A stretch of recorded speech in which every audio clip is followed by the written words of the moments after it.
1330 திருக்குறள் தெரியும். இப்ப என்ன பண்ண போறது வச்சுக்கிட்டேன். என் புள்ள 16ஆம் வாய்ப்பாட தலைகீழ சொல்வான், 100ல இருந்து ரிவர்ஸ்ல சொல்வான். என்னத்துக்கு நான் டயத்தை வேஸ்ட் பண்றீங்க? இப்ப எதுக்குன்னு கேட்டேன். 100 ரிவர்ஸ் என்ன 1,64,32,333 இன்ட்டு 16,45,442 4ஆல வகுத்து 7ஆல பெருக்கி 23ஆல கூட்டினா எவ்வளவு வரும்னு 12 செகண்ட்ல கால்குலேட்டர் சொல்லிடு.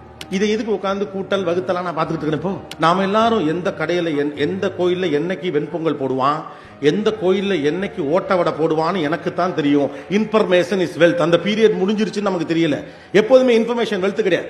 அமெரிக்காவின் தலைநகரம் எது அது தெரிஞ்சா நமக்கு அறிவாளியா என்ன? இந்தியாவின் தலைநகரம் எது தெரியாது. உங்க ஏரியா கவுன்சிலர் யாரு அதான் அறிவு. நீங்க இருக்க தொகுதி பேர் என்ன, உங்க வார்டு நம்பர் என்ன, அதெல்லாம் எதுவுமே தெரியாது எனக்கு. அதை வைத்துக் கொண்டு நீங்கள் என்ன செய்யலாம்? Application, action and interpretation matters, not the information and datas. Informations R flooded. அதீதமான தகவல்களை வைத்திருக்கிறோம். தேவையில்லை இவ்வளவு தகவல்கள் பிள்ளைங்க படிக்க வேணாம். என்ன கேட்டா பிள்ளைங்களை படிக்காம பாத்துக்கிறதா கஷ்டம்.